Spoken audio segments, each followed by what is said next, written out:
चलिए, देखिए आज से हम लोग इरिगेशन इंजीनियरिंग को स्टार्ट करेंगे, ठीक है? हाँ, आज से हम लोग अपना इरिगेशन इंजीनियरिंग सब्जेक्ट को स्टार्ट करेंगे। ये आपका काफ़ी इंपॉर्टेंट होता है। अगर हम बात करें प्री में, तो आपकी इरिगेशन इंजीनियरिंग का प्री में आपका वेटेज है। हाँ, देखिए एसएससी, जेईई 2025 के लिए हम इरिगेशन इंजीनियरिंग को स्टार्ट करने जा रहे हैं। अगर हम प्री की बात करें, तो प्री से आपके लगभग इरिगेशन इंजीनियरिंग से हम देखें तो 5 टू 6 क्वेश्चंस आपके आते हैं इरिगेशन इंजीनियरिंग से। और अगर मेंस की बात करें हम लोग, तो मेंस में आपके इसके लगभग आपके 3 टू 5 3 क्वेश्चंस तो आपके आते हैं, ठीक है ना? ईच क्वेश्चन 3 मार्क्स का होता है, तो अप्रॉक्स 10 मार्क्स के आपके इसके मेंस में इसके क्वेश्चन आते हैं एसएससी जेईई में। इरिगेशन इंजीनियरिंग से और हाइड्रोलॉजी से क्वालिफाइड है, तो अगर मिला के अगर देखा जाए तो फिर वो आपके 5 टू 6 क्वेश्चन बन जाते हैं। लेकिन अगर प्री की बात करें, सिर्फ एसएससी जेईई की बात, प्री में आपके 5 टू 6 क्वेश्चन आपके आते हैं, मेंस में इसके आपके 3 क्वेश्चन के आसपास आपके आते हैं, ठीक है? एसएससी जेईई में हम बात करें इसके, आपकी स्टेट एई और जेईई में कुछ भी आपके क्वेश्चन पूछे जाते हैं, काफ़ी सारे state AE and JEE exams में भी आपकी इरिगेशन इंजीनियरिंग से आज के टाइम पे काफ़ी ज़्यादा क्वेश्चन पूछे जाते हैं, ठीक है ना? तो इरिगेशन इंजीनियरिंग को आप ऐसे स्किप करके नहीं जा सकते हैं। पहले क्या होता था कि आपके इरिगेशन इंजीनियरिंग से आपके क्वेश्चन बहुत ही कम आते थे, तो आप लोग स्किप कर देते थे। बट आपके केस में क्या, इरिगेशन इंजीनियरिंग को हम लोग स्किप नहीं कर सकते हैं। बहुत ही आपका आसान सब्जेक्ट है और स्कोरिंग सब्जेक्ट है, ठीक है? चलिए, हम आप आज से आपको इरिगेशन इंजीनियरिंग को स्टार्ट करते हैं। और अगर आपको पीडीएफ चाहिए, अगर आपको पीडीएफ या फिर कोई डाउट है, तो आप मेरे टेलीग्राम चैनल, जिसका नाम आपका जेई गुरु हिंदी है, इसको आप लोग ज्वाइन कर सकते हैं, जेई गुरु हिंदी। वहाँ पे आपको सारी पीडीएफ्स आपको कंबाइंड रूप से मिल जाएंगे। चलिए हम स्टार्ट करते हैं इरिगेशन इंजीनियरिंग। तो इरिगेशन इंजीनियरिंग हम लोग कौन-कौन से चैप्टर्स कवर करेंगे, कितनी इसमें यूनिट्स हैं, तो इस इरिगेशन इंजीनियरिंग की आपकी जो पहली यूनिट निकल के आती है, वो types and methods of irrigation. First unit आपकी है types and methods of irrigation. Second unit आपकी है water requirements of crops. Third one is water logging and canal design, इसका पढ़ेंगे। इसके बाद हम लोग क्या पढ़ेंगे, कैनाल डाइवर्जेंस हेडवर्क, ठीक है? फिर हम लोग पढ़ेंगे कैनाल्स को हम कैसे रेगुलेट करते हैं। फिर सेवंथ हम लोग पढ़ेंगे डैम्स एंड स्पिलवे क्या होते हैं। और फिर आठवें में पढ़ेंगे रिवर ट्रेनिंग। रिवर ट्रेनिंग भी आपकी काफी इंपॉर्टेंट है। रिवर ट्रेनिंग से भी आपकी इस टाइम पे डायरेक्टली क्वेश्चन पूछ लिए जाते हैं। पहले क्या होता था कि आपको रिवर ट्रेनिंग से आपके ऐसे कोई क्वेश्चन नहीं आते थे, बट आपके केस में क्या है कि रिवर ट्रेनिंग से भी आपके क्वेश्चन कुछ ना कुछ पूछ लिए जाते हैं, ठीक है? तो अगर देखा जाए तो आपके सबसे इंपॉर्टेंट जो आपकी यूनिट्स हैं, आपके types and methods of irrigation, ठीक है? वाटर रिक्वायरमेंट्स ऑफ क्रॉप्स, ये भी काफ़ी इंपॉर्टेंट है। वाटर लॉगिंग भी आपकी इंपॉर्टेंट है। और कैनाल डिजाइन तो काफ़ी ज़्यादा इंपॉर्टेंट है, ठीक है? हाँ, कैनाल डाइवर्जन हेडवर्क्स भी इंपॉर्टेंट है। रेगुलेशन और डैम्स एंड स्पिलवे आपको इसके डायरेक्टली फॉर्मूले पूछ लेता है, तो आप लोग इसको याद रखिएगा। रिवर ट्रेनिंग भी आपकी थोड़ा बहुत इंपॉर्टेंट है, ठीक है? चलिए, अब हम लोग देखेंगे, अब आज हम क्या स्टार्ट, आज हम स्टार्ट करेंगे types and methods of irrigation. Today will we discuss types and methods of irrigation, ठीक है?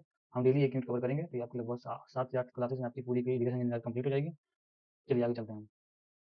अब हम इरिगेशन इंजीनियरिंग की हमको आवश्यकता क्यों पड़ी? नेसेसिटी ऑफ इरिगेशन इंजीनियरिंग, क्यों हमको इसकी आवश्यकता पड़ी? तो आपकी इरिगेशन इंजीनियरिंग की नेसेसिटी क्या थी?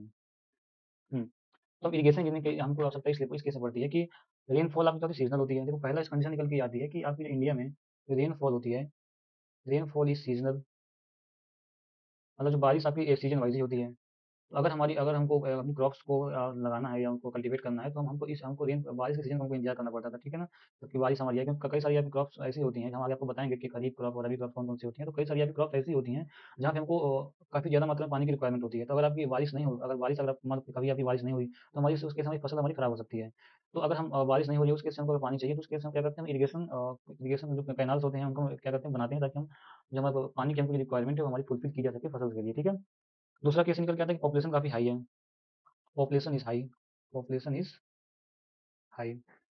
हाँ, आपने देखा होगा, आप जानते भी हैं कि इंडिया की पॉपुलेशन काफ़ी ज़्यादा हाई है, ठीक है? तो हम अगर पानी की उनके कैनाल सप्लाई और अगर हमको वाटर की रिक्वायरमेंट है कि उनको, ठीक है? जैसे आप एनवायरनमेंट इंजीनियरिंग आप लोग पढ़ेंगे कि वाटर की रिक्वायरमेंट काफ़ी ज़्यादा होती है पर पर्सन देखा जाए। तो वाटर की रिक्वायरमेंट भी आपके लोगों को ज़्यादा होगी, उसके लिए हम लोग क्या करते हैं, कैनाल्स को कंस्ट्रक्ट करते हैं, ताकि इज़िली हम पानी को अपने वाटर सोर्स ले जा सकें, उनको ट्रीट करके हम काफ़ी फास्ट वे में हमको पानी को ट्रीट करके हम लोगों को पहुँचा सकें, ठीक है? एक तो आपकी ये हो गई। तो नेसेसिटी ऑफ इरिगेशन में आपको याद रखना है कि रेनफॉल आपकी सीज़नल अगर होती है, इसलिए हमको वहाँ वो इरिगेशन की रिक्वायरमेंट होती है। और पॉपुलेशन काफ़ी ज़्यादा हाई होती है। अगर पॉपुलेशन काफ़ी ज़्यादा हाई है, तो भी हमको इरिगेशन की रिक्वायरमेंट होगी। ठीक? हुँ। अब बात करते हैं कि इरिगेशन इंजीनियर है क्या? What is irrigation? What is irrigation? Irrigation हमारा है क्या? इरिगेशन शब्द से हम क्या समझते हैं? इरिगेशन एक तरह से आपका artificial application of water to crops, ठीक है? हम यहाँ पे लिख सकते हैं, it is artificial application of water to the crops, ठीक है? हाँ। Irrigation is the artificial application of water to the crops. मतलब हम आर्टिफिशियली तरीके से हम अपने क्रॉप्स को पानी की सप्लाई करना हमारा इरिगेशन कहलाता है। अब आपकी इरिगेशन कुछ आपके एडवांटेज भी होते हैं, कुछ आपके डिसएडवांटेज भी होते हैं, ठीक है? तो आपके इरिगेशन के एडवांटेज क्या-क्या हो सकते हैं? इंक्रीज़ फूड प्रोडक्शन, अगर आपको प्रॉपर तरीके से हमको वाटर की रिक्वायरमेंट फुलफिल हो जाएगी क्रॉप्स की, तो फूड प्रोडक्शन भी आपका इंक्रीमेंट होता है। ऑप्टिमम यूज़ ऑफ वाटर, मतलब कम पानी में ज़्यादा आपको आउटपुट मिलता है। Elimination of mix cropping means क्या होता है कि अगर हम एलिमिनेशन ऑफ जो आपका मिक्स क्रॉपिंग है, इसका मतलब अगर सिंपल तरीके से हम बोलें कि अगर ग्रोइंग ऑफ टू और more crops in the same field at the same time, अगर हम एक ही समय में 2 या 2 से अधिक ज़्यादा फसल को हम लगाना चाहते हैं, तो उसको हम क्या कर सकते हैं, एलिमिनेट कर सकते हैं। पहले के टाइम पे क्या होता था कि पानी आपका सीज़नल होता था, तो उस केस में क्या होता था कि हम कोई 2 फसल हम लेके चलते थे कि एक फसल जिसमें पानी की नीड कम है और एक फसल जिसमें पानी की नीड ज़्यादा है। तो अगर बारिश होती है तो जौन जिस फसल को पानी की नीड ज़्यादा होगी, वो फसल आपकी अच्छी ग्रो कर जाएगी, जिसकी नीड नहीं होगी, तो आपकी वो फसल आपकी नहीं होगी। इस केस में हिट एंड ट्रायल देखते थे। बट अगर हम इरिगेशन कैनाल अगर हम प्रोवाइड करते हैं, ठीक है, अगर हम इरिगेशन कैनाल से, इरिगेशन चैनल से कुछ हम प्रोवाइड करते हैं, तो हम इस एलिमिनेशन ऑफ मिक्स क्रॉपिंग को एलिमिनेट कर सकते हैं, ठीक है ना? मिक्स क्रॉपिंग को एलिमिनेट कर सकते हैं। एक एडवांटेज आपको होता है कि generation of hydro electric powers, हम हाइड्रो इलेक्ट्रिक पावर्स भी जनरेट कर सकते हैं, इनलैंड हम इरिगेशन भी कर सकते हैं। तो ये हम एडवांटेज अगर हम लिखना चाहें, तो इसका कुछ पहला पॉइंट निकल के आता है। फर्स्ट पॉइंट आपका आता है कि increase food production. Increase food production. Second point मैंने आपको क्या बताया था कि optimum use of water, optimum use of water, ठीक है, मतलब कम पानी में ज़्यादा आउटपुट, इसका मतलब ये हो गया। और थर्ड आपका आता है elimination of mix cropping, elimination of mix cropping. Fourth आपको इसमें निकल के आता है कि generation of hydro electric power, generation of hydro electric power. पांचवा निकल के आता है advantage inland navigation, inland navigation, ये आपके कुछ आपके एडवांटेज हैं। इसके अलावा भी हम लिख सकते हैं कि एक्सेट्रा कई और भी कई सारे एडवांटेज आपके होते हैं। बट मेनली हमको याद रखना है कि एडवांटेज ऑफ इरिगेशन हमको क्या याद रखना है कि increase the food production, optimum use of water, elimination of mix cropping, generation of hydro electric power and inland navigation, ये आपके कुछ आपके एडवांटेज हैं। अब अगर हमारे इतने सारे एडवांटेज हैं, तो कुछ ना कुछ हमारे डिसएडवांटेज भी निकल के आते हैं इरिगेशन के। अब आपके डिसएडवांटेज कौन कौन से हो सकते हैं? देखिए डिसएडवांटेज क्या क्या होते हैं इरिगेशन इंजीनियरिंग के। पहला डिसएडवांटेज ये निकल के आता है कि water pollution due to fertilisers, अगर हम फर्टिलाइजर्स का यूज करेंगे तो हमारा वाटर हमारा काफी ज्यादा पॉल्यूट हो जाएगा, जो हमारा ग्राउंड वाटर है वो काफी ज्यादा पॉल्यूट हो जाएगा। तो ये पहला डिसएडवांटेज निकल के आता है कि water pollution due to fertiliser, water pollution due to fertilisers, ठीक है। और दूसरा डिसएडवांटेज ये निकल के आता है कि आपको वाटर लॉगिंग की प्रॉब्लम हो जाएगी। मैं आपको इसका एक कॉन्सेप्ट बताऊंगा कि वाटर लॉगिंग क्या होता है, ठीक है। अभी आपको देखना है कि वाटर लॉगिंग की प्रॉब्लम हो जाएगी अगर आपका हम ज़्यादा पानी प्रोवाइड कर दिया अपने फील्ड में, ठीक है ना। हाँ, अगला डिसएडवांटेज निकल के आता है कि supply irrigation water is costly, irrigation water को सप्लाई करना काफ़ी महंगा पड़ जाता है। Supplying irrigation water, supplying irrigation water is costly. हाँ, ये कुछ आपके डिसएडवांटेज हो गए। इसके अलावा भी आपको कई सारे डिसएडवांटेज होंगे, तो मैंने अगर मेनली आपको ये 3 पॉइंट मैंने बता दिए, इनको आपको याद रखना है, ठीक है। चलिए आगे चलते हैं। अगला आपको इस आपके टेबल से डायरेक्ट क्वेश्चन पूछ लिया जाता है कि अगर आपका मेजर इरिगेशन प्रोजेक्ट है तो उसका इरिगेशन पोटेंशियल कितना होगा, अगर मीडियम इरिगेशन प्रोजेक्ट है तो उसको उस केस में आपका इरिगेशन पोटेंशियल हेक्टेयर में कितना होगा, अगर आपका स्मॉल इरिगेशन प्रोजेक्ट है तो उस केस में आपका इरिगेशन पोटेंशियल कितना होगा और उसकी कॉस्ट कैसे वेरी करेगी। तो पहला पॉइंट आपका आता है कि अगर आपका प्रोजेक्ट आपका मेजर है, ठीक है, पहला पॉइंट आपका ये निकल के आता है कि अगर आपका मेजर इरिगेशन, हाँ, अगर आपका मेजर इरिगेशन प्रोजेक्ट है तो उस केस में आपकी जो इरिगेशन पोटेंशियल होता है वो 10,000 हेक्टेयर से ज़्यादा होता है, ठीक है। Irrigation potential greater than 10,000 hectare.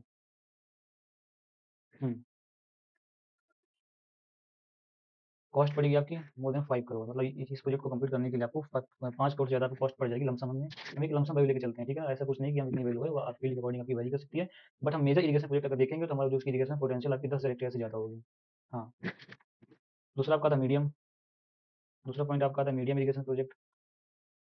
Medium irrigation project case में क्या होता है कि जो इरिगेशन पोटेंशियल आपका होता है वो 2,000 हेक्टेयर से लेकर के आपकी 10,000 हेक्टेयर तक आपकी वेरी करती है, और जिसकी कॉस्ट निकल के आती है 0.5 टू 5 सी आर। हाँ, वही 0.5 टू 5 से ऐसी कॉस्ट आपकी निकल के आती है मीडियम इरिगेशन प्रोजेक्ट में। और तीसरा आपका निकल के आता है small irrigation project, small irrigation project आपको निकल के आता है। इसमें जो आपकी इरिगेशन पोटेंशियल पड़ती है लेस देन 2,000 हेक्टेयर, 2,000 हेक्टेयर से कम होती है। इसकी जो कॉस्ट आपकी निकल के आती है वो 0.25 to 0.5 hectare, sorry C R, 0.5 C R. ये कुछ आपकी इरिगेशन के प्रोजेक्ट हो गए। इस टेबल को आप याद रखना, इस टेबल से आपके डायरेक्टली क्वेश्चन आपको दिखेंगे अगर आप इस टेबल से क्वेश्चन को सॉल्व करेंगे। Major irrigation project, medium irrigation project और स्मॉल इरिगेशन प्रोजेक्ट होगा। इनसे आप संबंधित आपके कौन कौन से आपके इरिगेशन पोटेंशियल हो गए, 10,000 हेक्टेयर से ज़्यादा, 2,000 10,000 हेक्टेयर के बीच में और 20 हेक्टेयर से कम, और इससे संबंधित कैसी कैसी कॉस्ट आपकी वेरी करती है। ये आपके कुछ आपके इंपॉर्टेंट प्रोजेक्ट्स हो गए। चलिए हम आगे चलते हैं। आगे हम देखते हैं कि टाइप्स ऑफ इरिगेशन, इरिगेशन के कौन कौन से आपके टाइप्स होते हैं। हाँ, टाइप्स ऑफ इरिगेशन।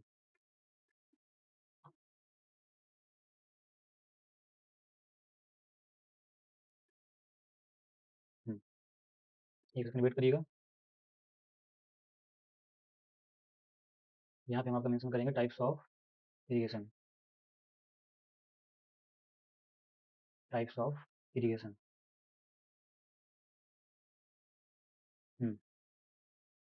पहला आपका होता है surface irrigation. First one is surface irrigation. Surface irrigation. और सेकेंड आपका होता है सब सरफेस इरिगेशन। सब सरफेस इरिगेशन। सरफेस इरिगेशन, सब सरफेस इरिगेशन। हाँ, आप सरफेस इरिगेशन किसको बोलते हो, सब सरफेस इरिगेशन क्या होता है? Surface irrigation, what is surface irrigation? Hmm, ये बताइए क्या होता है सरफेस इरिगेशन? देखिए सरफेस इरिगेशन आपका होता है, यहाँ पे एक सेकंड वेट करिएगा। पहला मैंने बताया आपको सरफेस इरिगेशन। हाँ, इस केस में क्या होता है कि जब वाटर आपका सप्लाई होता है तो आपका हायर लेवल से लोअर लेवल में सप्लाई होता है with the help of gravity. Water आपका सप्लाई जो होता है ये आपका हायर लेवल से higher level to lower level water supply होता है with the help of gravity. With the help of gravity, ये आपका सरफेस इरिगेशन कहलाता है। आप जैसे इस फिगर में आप देख भी पा रहे होंगे, इसमें आपको वाटर का क्या होता है कि हायर लेवल से लोअर लेवल में पानी आपका सप्लाई हो रहा है, ठीक है ना? इधर पानी आपका सप्लाई हो रहा है with the help of gravity, मतलब हमने इसमें कोई हमने एक्सटर्नल फोर्स हमने अप्लाई नहीं किया, आपको वाटर आपका ग्रेविटी के माध्यम से आपका फ्लो हो रहा है इजली। ठीक है, चलो। अब सरफेस इरिगेशन के कुछ आपके टाइप्स होते हैं, types of surface irrigation. Types of surface irrigation. पहला इसमें निकल के आता है पेरेनियल इरिगेशन। Perennial irrigation. हाँ, दूसरा आपका इसमें निकल के आता है फ्लड या इनंडेशन इरिगेशन। दूसरा आपका निकल के आता है फ्लड, और इसी को हम बोलते हैं इनंडेशन इरिगेशन।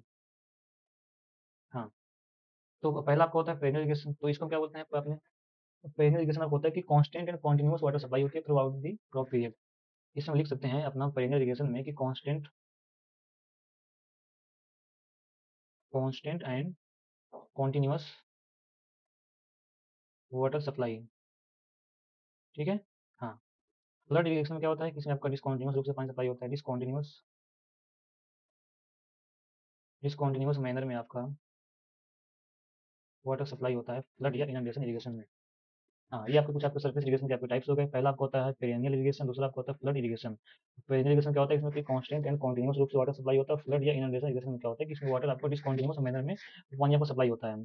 हाँ, एक आपको होता है सब सरफेस इरिगेशन जो मैंने बताया था, ठीक है। एक आपका होता है सब सरफेस इरिगेशन। अब सब सरफेस इरिगेशन आपका आर्टिफिशियल भी हो सकता है और नेचुरल भी हो सकता है।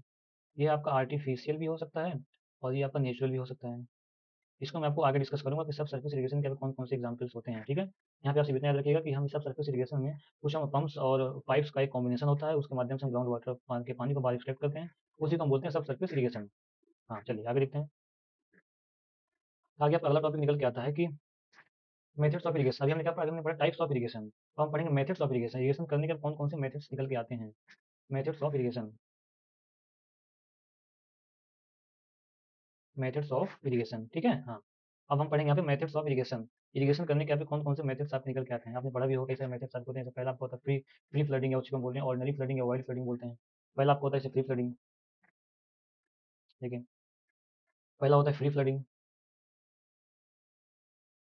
फ्री फ्लडिंग इसी को हम बोलते हैं वाइल्ड फ्लडिंग। फ्री फ्लडिंग या वाइल्ड फ्लडिंग, ये समझते हैं क्या होता है या free flooding wild flooding. Free flooding या वाइल्ड फ्लडिंग आपको ये होता है कि हम इसमें क्या करते हैं कि हमारी सपोज ये हमारी मेन मेन कैनाल है, ठीक है। ये हमारी मेन कैनाल है, इधर हमारी कुछ हमारी क्रॉप्स हैं, फील्ड हैं, यहाँ हमने अपनी कुछ क्रॉप्स हमने लगा रखी हैं, ठीक है। ये हमारा पानी सप्लाई हो रहा है। हाँ,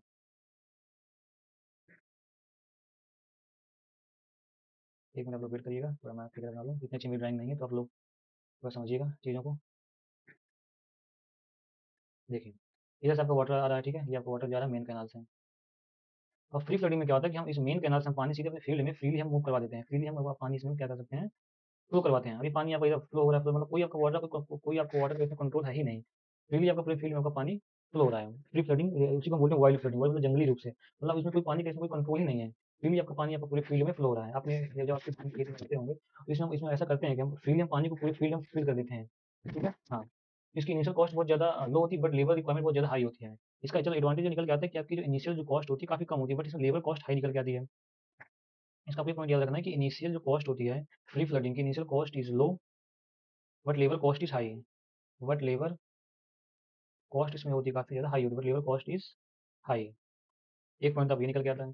एक पॉइंट से निकल के आता है कि इसको क्लोज ग्रोइंग क्रॉप्स के लिए यूज़ करेंगे, ठीक है ना? ऐसी ऐसी जो क्रॉप होंगी जो काफ़ी पास-पास लगी होंगी, अगर दूर-दूर काफ़ी क्रॉप लगी होंगी तो उस केस में इसको यूज़ नहीं करेंगे। तो इसको हम यूज़ करते हैं for the close growing crop, use for close growing crops.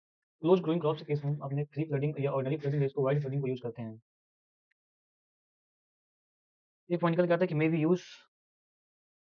Use on rolling land, इसको रोलिंग लैंड के केस में यूज़ कर सकते हैं। एक पॉइंट आपको निकल के आता है कि no attempt is made to control water, no attempt is made to control water. मतलब हम इस वाटर को कंट्रोल करने का कोई प्रयास ही नहीं करते हैं, ठीक है? मतलब वाटर जैसे जा रहा है, वो अपना ग्राउंड में आपका पानी फुल हो रहा है, पानी बाहर बाहर ओवरफ्लो कर रहा है, हमें कोई फ़र्क ही नहीं पड़ता। हमें केस में क्या बोलते हैं कि no attempt is made to control water, water को हमेशा कंट्रोल करने की कोई कोई प्रयास ही नहीं करते हैं। इसीलिए क्या होता है कि इसकी वाटर एप्लीकेशन होती है, वाटर एप्लीकेशन एफिशिएंसी काफ़ी कम निकल के आती है। Water application efficiency is low, ठीक है? ये यहाँ पे कुछ पॉइंट्स थे। फ्री फ्लडिंग या वाइल्ड फ्लडिंग के पहला था इनिशियल कॉस्ट बहुत ज़्यादा लो होती है, बट लेबर कॉस्ट हाई होती है। क्लोज ड्रेन क्रॉप्स के लिए इसको यूज़ करते हैं। May be use on rolling land, no attempt is made to control water, water application efficiency भी काफ़ी कम निकल के आती है। दूसरा आपका जो मेथड्स है, दूसरा मेथड्स होता है border flooding. Second one is border या इसी को बोलते हैं हम स्ट्रिप फ्लडिंग। बॉर्डर या स्ट्रिप फ्लडिंग, ये देखो, इसमें क्या करते हैं अपने पूरे फील्ड को एक बॉर्डर्स में डिवाइड कर देते हैं, बॉर्डर से through with the help of the strip. जैसे एक बॉर्डर आपकी ये हो गई, ठीक है? एक बॉर्डर आपकी निकल के देखो आई है, एक बॉर्डर आपकी निकल के आई है, ठीक है ना? एक आपकी निकल के आई है। ये कुछ आपकी पतली पतली हमने स्ट्रिप्स सभी हम ड्रॉ करते हैं, ठीक है? ये देखिए, एक स्ट्रिप ये है आपकी, एक स्ट्रिप आपकी ये निकल के आती है, एक स्ट्रिप आपकी ये निकल के आती है। तो आपके एग्जाम में पूछता है कि ये पूरे जब मान लो एक स्ट्रिप होती है, इसकी लेंथ कितनी वेरी करती है? तो length of one strip is, एक स्ट्रिप की लेंथ वेरी करती है 100 से 400 मीटर तक वेरी करती है, 100 टू 400 मीटर तक इसकी लेंथ वेरी करती है। और जो विड्थ इसकी वेरी करती है वो 10 से 20 सेंटीमीटर तक आपकी इसकी विड्थ वेरी करती है, ठीक है? इसे फील्ड को डिवाइड करते हैं नंबर इंटू स्ट्रिप्स, फील्ड को कई सारी स्ट्रिप्स में डिवाइड कर देते हैं। Time required to irrigate one strip, अब एक इसमें निकल के आते हैं कि हम एक स्ट्रिप को अगर इरिगेट करना चाहते हैं तो time require to irrigate one strip is, इसका डायरेक्टली फॉर्मूला आप एग्जाम से पूछ लेता है, इसका न्यूमेरिकल कुछ ज़्यादा नहीं, बट इसको आपको एज अ फॉर्मूला इसको आपको याद रखना है कि time required to irrigate the one strip is equal to 2.303 Y upon T, Y upon T log 10 Q upon का क्यू माइनस का ए इंटू का एफ, ठीक है? यह फॉर्मूला आपको याद रखना है, इस फॉर्मूले को डायरेक्टली एग्जाम में पूछ लिया जाता है कि अगर कोई एक स्ट्रिप अगर हम इरिगेट करना चाहते हैं तो हम कितने टाइम की रिक्वायरमेंट उसमें होगी। Time required to irrigate one strip. इस वाई क्या है? वाई आपके डेप्थ ऑफ वाटर फ्लो निकल के आता है। तो ये मैं एक स्लाइड में और कर लेता हूँ, बताता हूँ आपको जो नोटेशन यूज किया है उनका मतलब क्या है। वाई, वाई आपका है depth of water flow, depth of water flow, depth of water flow है। क्यों क्या है यहाँ पे? Discharge in each strip, discharge in each strip, ये आपका डिस्चार्ज हो गया। ए यहाँ पे क्या निकल के आता है? ए आपका एरिया ऑफ स्ट्रिप है, ए इज एरिया ऑफ स्ट्रिप, ए आपका एरिया ऑफ स्ट्रिप है। एफ आपका यहाँ फिल्ट्रेशन कैपेसिटी है, एफ इज फिल्ट्रेशन कैपेसिटी, इसको हम लिखते हैं सेंटीमीटर पर आवर में, ठीक है?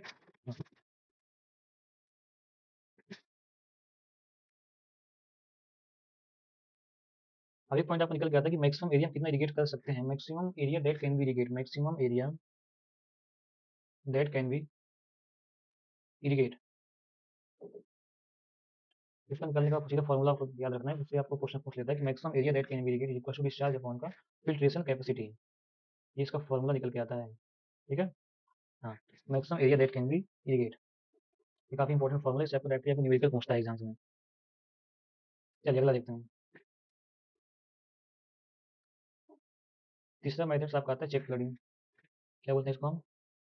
Check flooding. चेक फ्लडिंग अब जो चेक फ्लडिंग आपका होता है, ये आपका जो मैंने स्टार्टिंग में बताया था, फ्री फ्लडिंग और वाइल्ड फ्लडिंग से सिमिलर होता है, ठीक है ना, सिमिलर टू फ्री फ्लडिंग। इसमें ओनली डिफरेंस ये होता है कि हम इसमें वाटर को एक कंट्रोल मैनर में देते हैं, ठीक है ना। वाटर इज कंट्रोल्ड, इसमें वाटर को हम कंट्रोल करते हैं, water is controlled. Third point निकल के आता है कि इसमें लो फ्लैट लीवीज प्रोवाइड करते हैं, लो फ्लैट लीवीज होती हैं इसमें चेक फ्लडिंग में। फोर्थ पॉइंट निकल के आता है कि क्लोज ग्रोइंग क्रॉप्स के लिए इसको यूज करते हैं, क्लोज ग्रोइंग क्रॉप्स। हाँ, क्लोज ग्रोइंग क्रॉप्स के लिए हम इसको यूज कर लेते हैं। अगला पॉइंट निकल के आता है कि अगर soil with medium infiltration capacity, इसको यूज कहाँ करेंगे, ऐसी सॉइल जिसकी इन्फिल्ट्रेशन कैपेसिटी काफी मीडियम हो, ठीक है ना। तो मीडियम इन्फिल्ट्रेशन कैपेसिटी के केस में हम इसको यूज करते हैं, मीडियम इन्फिल्ट्रेशन कैपेसिटी के केस में हम क्ले सॉइल को हम यूज करते हैं। हाँ, ये आपकी चेक फील्डिंग होती है। चेक फील्डिंग क्या करते हैं कि हम अपने जो हमारी फील्ड होती है इसमें एक रेक्टेंगुलर एक स्क्वायर शेप के कई सारे चेक्स में अपने फील्ड को डिवाइड कर लेते हैं। ये कैसे आपकी फ्री फील्डिंग से सिमिलर होती है। वाटर इसमें एक कंट्रोल मैनर में प्रोवाइड करते हैं, तो कुछ ना कुछ हम लो फ्लैट लीवीज प्रोवाइड करते हैं, और जो क्लोज ग्रोइंग क्रॉप्स के लिए इसको यूज करते हैं। अगर soil with medium infiltration capacity के लिए हम अपने चेक फील्डिंग को प्रेफर करते हैं। इस वाटर का वेस्टेज आपका as compare to the free flooding कम होगा, क्योंकि हम इसमें वाटर को कंट्रोल मैनर में प्रोवाइड करवाते हैं। ठीक है, चलिए अगला। अगला आपको निकल के आता है फरो इरिगेशन या कोरिगेशन मेथड। हम्म अगला आपका आता है फरो इरिगेशन। फरो इरिगेशन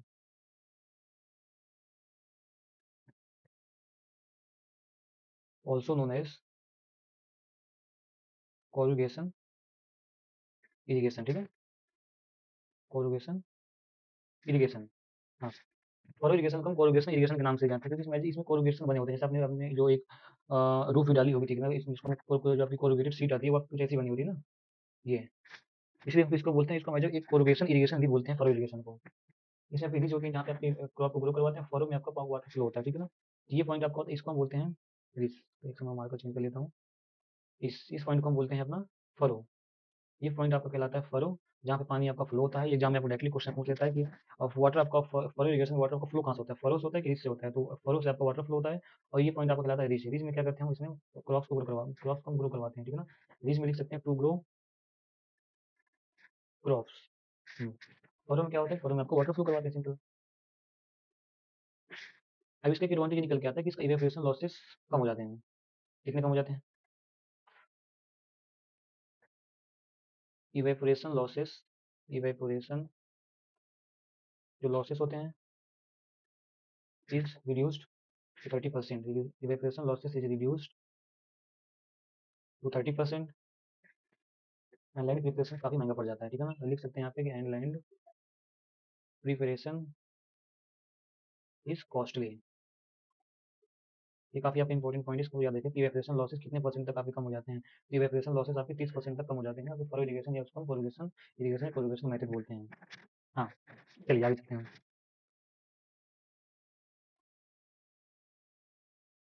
ठीक है। हाँ, अब अगला मेथड देखते हैं। अगला मेथड आपका क्या है, अगला मेथड आपका है स्प्रिंकलर इरिगेशन। अगला मेथड आपका निकल के आता है स्प्रिंकलर इरिगेशन।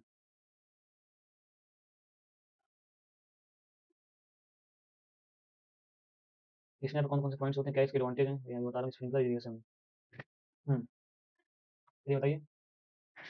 स्प्रिंकलर इरिगेशन एक आपका प्रेशराइज सिस्टम होता है, मतलब पंप्स एंड पाइप्स लगे होते हैं, उनको एक प्रेशर के माध्यम से हम अपना वाटर को सप्लाई करते हैं फील्ड में, और वाटर से इसमें निकलता है, water comes out in the form of spray. Water इसमें आपका स्प्रे के फॉर्म में बाहर निकलता है। इसको यूज कहाँ करते हैं, अब जैसे स्प्रिंकलर इरिगेशन होता है, आप जैसे देख पा रहे हो इमेज में भी, इसको कहाँ यूज करते हैं, तो इसको सुटेबल फॉर कोस्ट सॉइल, जहाँ पे आपकी काफी पर्कुलेशन लॉसेस बहुत ज्यादा हाई है, ऐसी सॉइल जहाँ पे काफी पर्कुलेशन लॉसेस या उसकी परमिटिविटी बहुत ज्यादा हाई है, उस केस में क्या करते हैं हम स्प्रिंकलर इरिगेशन का यूज करते हैं, ताकि वाटर का ज्यादा वेस्टेज ना हो। और अगर आपकी ग्राउंड वाटर टेबल बहुत ज्यादा हाई है, उस केस में भी हम स्प्रिंकलर इरिगेशन का यूज करेंगे, क्योंकि अगर ग्राउंड वाटर टेबल पहले से बहुत ज्यादा हाई है, और उस केस में अगर हम कोई सरफेस इरिगेशन यूज कर लेंगे, मतलब लाइक हम चेक फ्लडिंग या वाटर फ्लडिंग, तो आपको ग्राउंड ग्राउंड वाटर टेबल और ऊपर आ जाएगा, तो उस केस में आपको वाटर लॉगिंग प्रॉब्लम डेवलप हो जाती है। तो वहाँ पे हम क्या करते हैं, स्प्रिंकलर इरिगेशन को प्रेफर करते हैं। Crops having shallow root zone depth, ठीक है। वहीं लैंड ग्रेडियंट इज स्टीप, अगर आपकी लैंड का जो ग्रेडियंट काफी स्टीप है, काफी स्लोपी ग्रेडियंट है, तो उस केस में भी हम अपने स्प्रिंकलर इरिगेशन को यूज कर लेते हैं। एक पॉइंट निकल के आता है कि अगर सॉइल आप काफी ज्यादा इरोडेबल है, मतलब सॉइल बहुत ज्यादा कटती है, हल्का सा पानी फ्लो होता है, सॉइल आपकी इरोड होने लगती है, तो अगर सॉइल काफी ज्यादा इरोडेबल है, उस केस में भी हम स्प्रिंकलर इरिगेशन का यूज करते हैं, ठीक है। हाँ, इसकी एफिशिएंसी लगभग आपकी 80% तक होती है। इसमें वाटर एप्लीकेशन की इसकी एफिशिएंसी निकल के आती है 80% तक निकल के आती है। स्प्रिंकलर इरिगेशन में एफिशिएंसी 80% के आसपास तक निकल के आती है। डिपेंड करता है 70% अगर आपका मॉडरेट क्लाइमेट है तो आपकी 70% एफिशिएंसी होगी। अगर आपका ह्यूमिड क्लाइमेट है तो आपकी 80% एफिशिएंसी होगी। हुँ, हुँ, हुँ। चलिए हम इन पॉइंट्स को मेंशन कर लेते हैं ताकि आप अपनी प्रॉपर नोट्स बना सकें।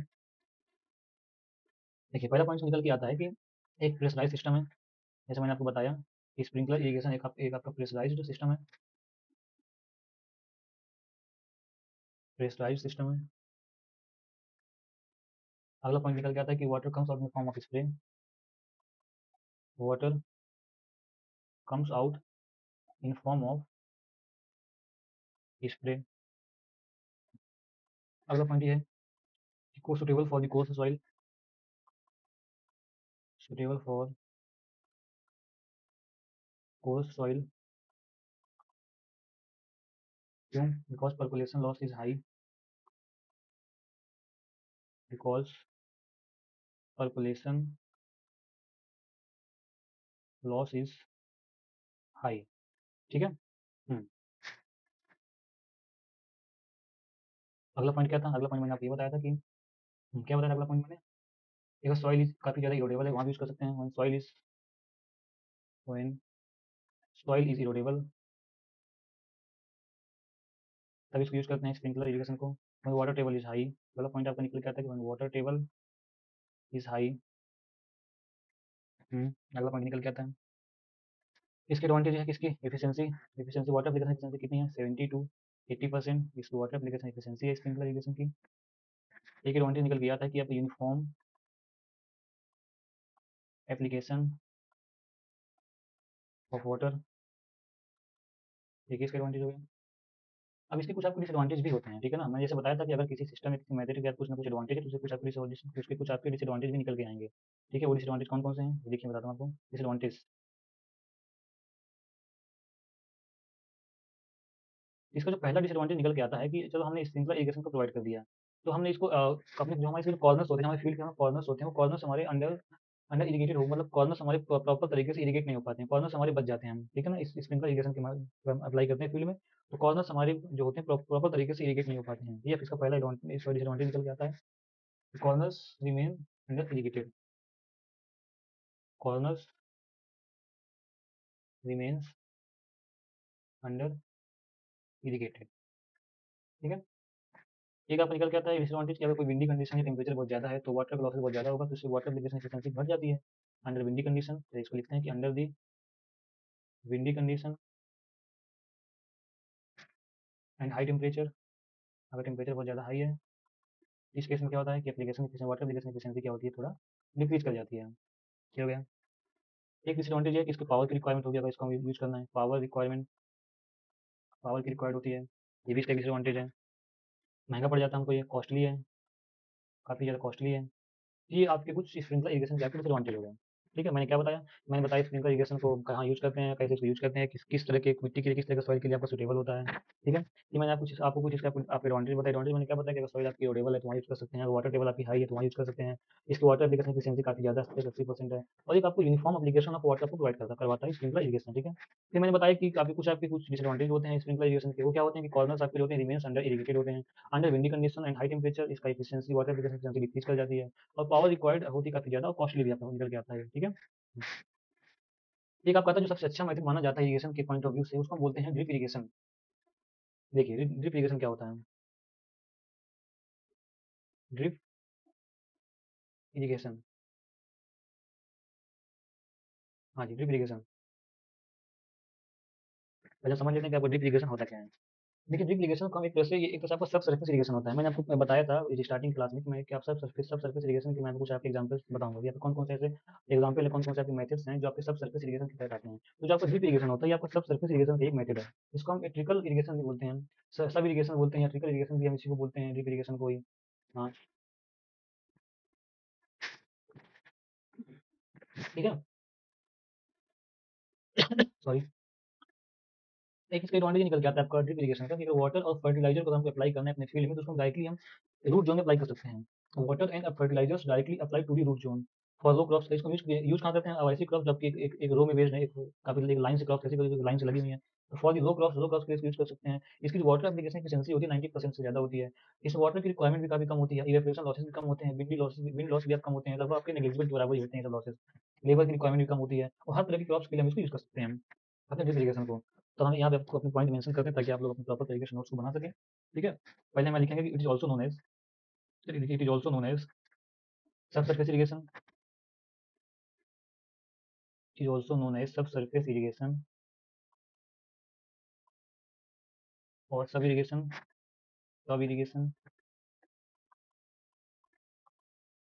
और trickle irrigation,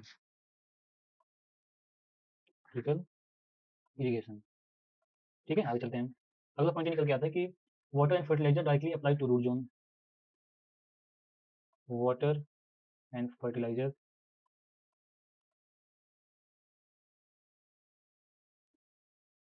directly apply to root zone, ठीक है?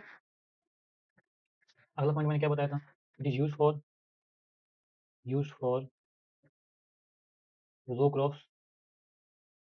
अगला पॉइंट मैंने क्या बताया था कि its water application efficiency is greater than 90%, ठीक है? एक पॉइंट मैंने बताया था कि water required is less, wind and evaporation losses are negligible, and evaporation losses जो अपन निकल के आते हैं वो क्या होते हैं? नेग्लिजिबल होते हैं। इवेपोरेशन लॉसेस इज नेग्लिजिबल, ठीक है? अगला पॉइंट मैंने क्या बताया था? अगला पॉइंट मैंने आपको ये बताया था कि for all types of crops, हर तरह क्रॉप्स यूज कर सकते हैं, for all types of crops इसको यूज कर सकते हैं। अब देखिए कुछ ना कुछ आपके इसके डिसएडवांटेज भी होंगे।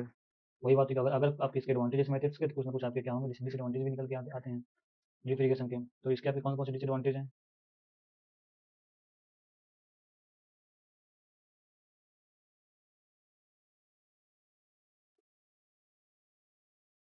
हम्म,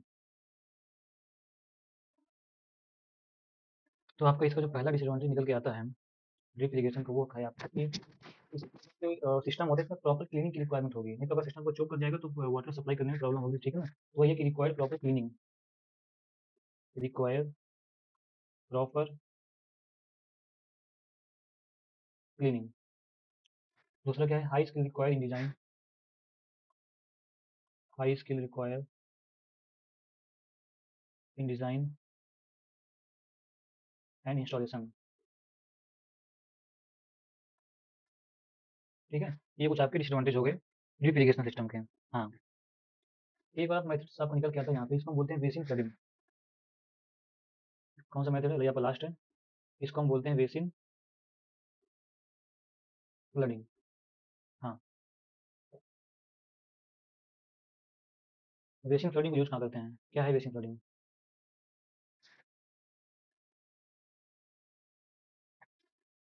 यूज इन प्लेन लैंड्स, ठीक है? Use in plain lands and for the orchard trees, हाँ ऑर्चर्ड ट्रीज के लिए, मतलब हम बाग बगीचे, जब बाग होते हैं बगीचे हैं उसके हम बेसिन फ्लडिंग यूज करते हैं। एक में क्या करते हैं कि एक हमारे बेसिन बना देते हैं, लाइक इस टाइप का बेसिन बना देते हैं, ठीक है ना?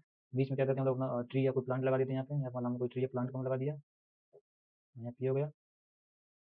फिर इसमें क्या करते हैं कि हम यहाँ पे वाटर फिल कर देते हैं।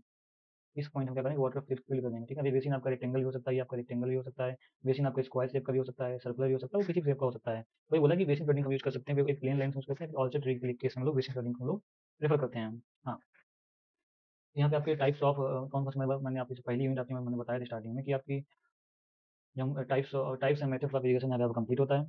कल हम कुछ चीज़ हम कवर करेंगे, अगला टॉपिक कवर करते हैं इसमें कि क्वालिटी ऑफ इरिगेशन वाटर की आपकी क्वालिटी कैसे होनी चाहिए, कैसे हम उसको फाइंड आउट करेंगे इरिगेशन वाटर की क्वालिटी को। और एक चीज़ इसमें आपकी इंपॉर्टेंट टेबल है, like C1 C2 C3 C4 तरह का वाटर, ये कैसा वाटर होता है, S1 S2 S3 टाइप का वाटर, किस तरह का वाटर होता है, सोडियम एब्जॉर्प्शन रेशियो हो गया। इस सब के बारे में हम लोग कल की क्लास में डिस्कस करेंगे, ठीक है ना? हाँ, तो आज मैं आपकी क्लास यहीं पे समाप्त करता हूँ।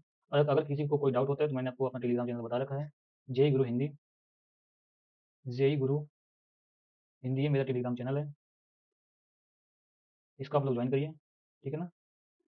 और पीडीएफ, या फिर आपको कोई डाउट होता है तो आप लोग उसको ज्वाइन करिएगा और चैनल को सब्सक्राइब भी कर लीजिएगा और वीडियो को लाइक एंड शेयर करना मत भूलिएगा, ठीक है? चलिए, धन्यवाद।